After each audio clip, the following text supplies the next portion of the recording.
Good morning, everyone, and welcome to today's focus for Thursday, May the 4th, 2023 at 10:33 a.m. Central Time. Today's focus is about help. Today's focus is about help. Now, I really want you to think about this. I mean, obviously, it's today's focus. And whenever I do a today's focus broadcast, we know what the goal is. I try to hand you one thing to focus on, one thing so that you can meditate on it. Have hopefully in-depth spiritual conversations with friends, family, strangers. I don't care whom. I want you to just really take these topics and think about it and struggle with it. And I don't always provide simple answers. That's probably, I think, something some people don't like about my preaching and my teaching style. I have a tendency to see maybe the problems or the difficulties or this doesn't make sense. And I see the questions, the things that I, in my mind, any Christian reading the Bible, any Christian even considering theology would struggle with. And I try to present those in a real way going, look, I struggle with this as well. But a lot of Christians don't like that. They get very defensive, right? If you bring up some questions or some struggles, Christians get defensive and they want simple answers and they want to say, this is the way it is. Don't make me question anything. But I've never been that way. I'm not afraid of the questions. I'm not afraid of the struggles. I'm not afraid to admit that there's lots of things about Christianity that just doesn't make any sense to me. It is confounding, confusing. And I think that's okay. Some Christians don't like that. They're like, no, everything makes sense. It's perfect. It's simple. It's easy. And it's like, no, not if you really start thinking about it. And when it comes to the subject of help, well, I have some struggles. I have some, doubts maybe. Let me try to explain. And so I'll start with this question.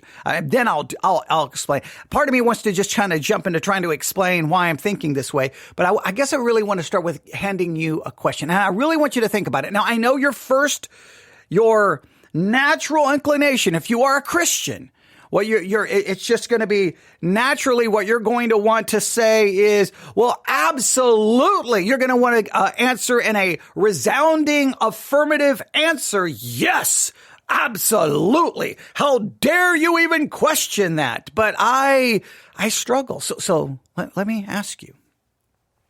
You ready? When it comes to people's lives, right? When it comes to their just everyday life, whether they're a teenager, whether they're single, whether they're married, whether they're a widow, whether they're young, whether they're middle-aged, whether they're old, when it comes to their job, life, just in general, do you think Christianity in general makes a person's life better? Do you think Christianity in general helps people? It helps them have a better life, a better marriage, a better relationship, better friendships, better anything. Brings more peace, more joy, more happiness.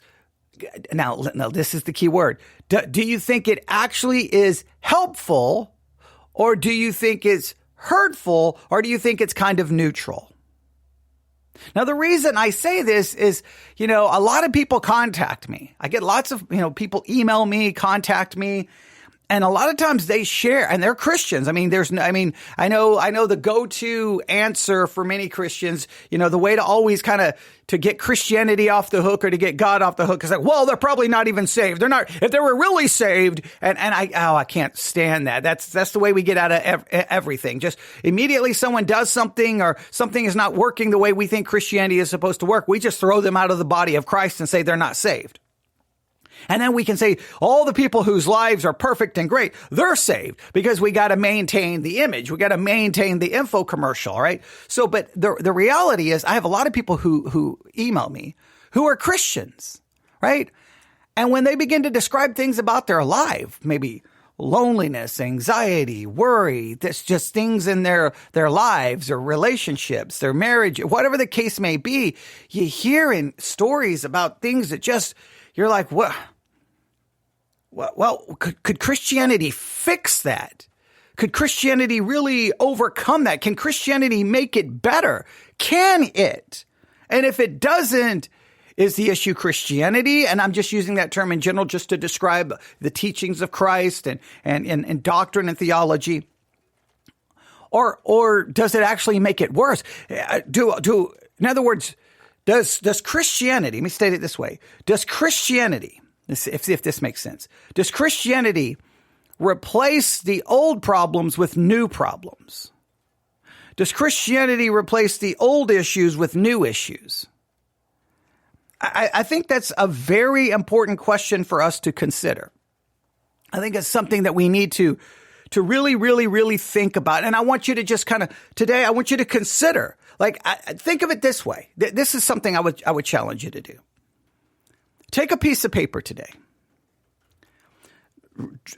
Divide the paper in half. You can just, draw a line from the top to the bottom, right down the middle, right? And have two sides. On one side, write all the ways that you think Christianity helps and makes life better, and all the ways that you think Christianity doesn't help or may actually make things more difficult or complicates things or leads to more issues. Now, it's okay to be honest. It's okay to be honest. I know that you're like, well, I can't do this. But no, yes, you can. Look, you're not in church. You're not in church. See, when you go into church, you got to put on the mask. You got to smile and say, everything is good. God is good. And he's good all the time. You got to do all of that stuff. You don't have to do that here. See, here we can be very real, right? No mask. And you can just say, well, these are just be very, very real and very honest with this. Now, here is what happened. All right, here we go. I love to always take you through the process. Yesterday evening, I was just kind of sitting here trying to figure out, thinking about different things.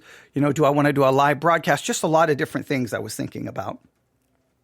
And I saw this. I saw from Charles Haddon Spurgeon's book, Morning and Evening, his devotional, that the evening devotional was this. These are the first words. It says evening, and then right under the words evening, again, Charles Haddon Spurgeon, his famous devotional, Morning and Evening. I read these words: a very present help. A very present help. The text, Psalm 46, 1. Psalm 46, 1, where we read these words: God is our refuge and strength and a very present help in trouble. God is our refuge.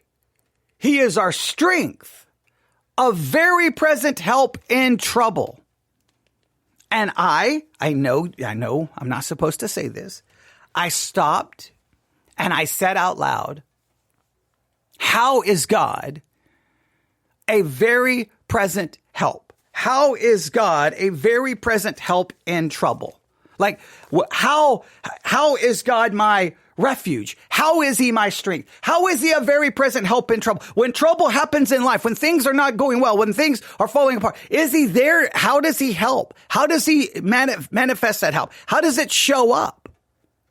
Because obviously I know Christians who are there, things are not right. Things are not good. Things are not right, whether in a relationship, not right, emotionally, not right. I mean, just a million different ways. Christians find themselves in horrific situations. Horrible situations. And you want to say, well, where was the refuge? Where was the strength? Where was the help? Now, I know I'm not supposed to ask that question, but I think someone just said it's a legitimate question. I think it's a legitimate question. See, I'll try to give you, I'll just try to, again, today's focus. I don't feel, I like this to be as real and as organic as possible. I don't care about following some script and all being professional and all produced. So let me just kind of tell you a little story. All right. So here's my mind as a young Christian, right? Here's my mind as a young Christian. I get saved. And in my mind, Christianity is the solution to everything. See, if you have Christ, you have help. You've got the all-powerful God dwelling inside of you. So you're going to be able to basically stop sinning. That's the way I understood it. I was never going to struggle with sin anymore.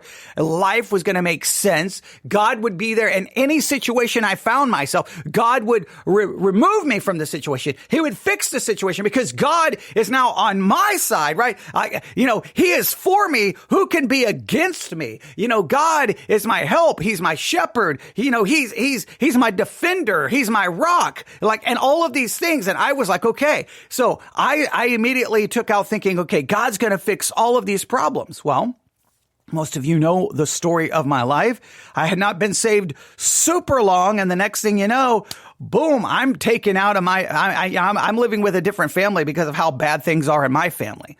All right. So I'm living in a different family. My mom calls me on a Wednesday saying, hey, could you come back home on Sunday? I'm thinking maybe we're going to be able to reconcile. Maybe this is God going to fix all the see, God is my helper. He's going to fix it. I'm going to reconcile with my mom. And for the very first time in my life, things are going to be because God is more powerful than my situation. And then we all know Friday I'm at school. I get called to the principal's office, told to go to the hospital. And hey, by Monday, my mother is dead.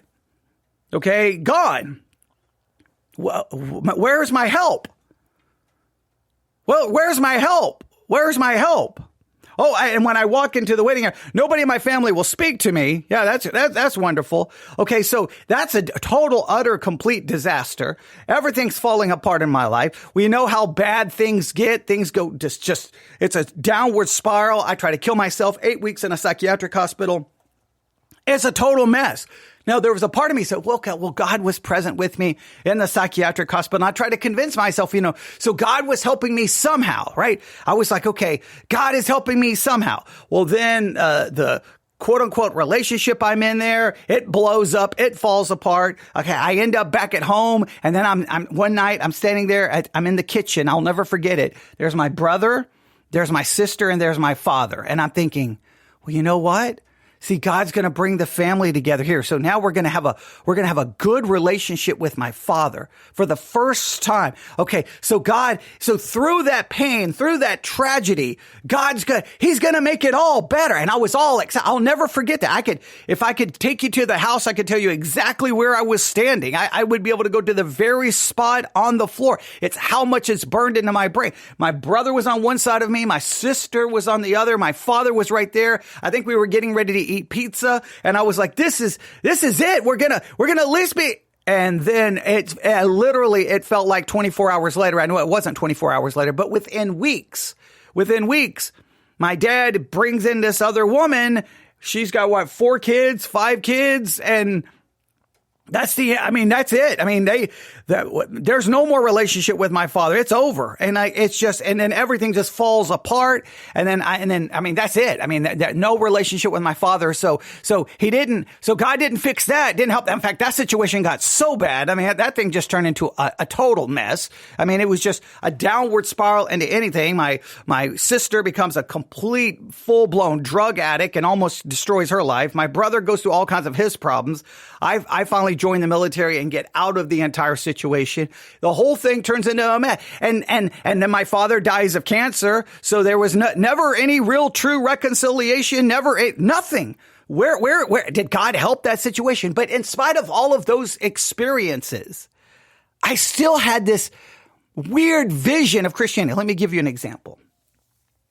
In the 1990s, okay, I'm no longer, I'm in the military and I'm a Christian and I'm getting, I start all of my education, First Bible Institute, Bible colleges, seminaries. I'm just education after education. I'm learning, I'm still in the military, thinking, one day I'm going to be in the ministry, but I still had this mentality that if we could take Christianity, the truths of Christianity, and we could bring them to anybody. We could help any situation. We can make everything better.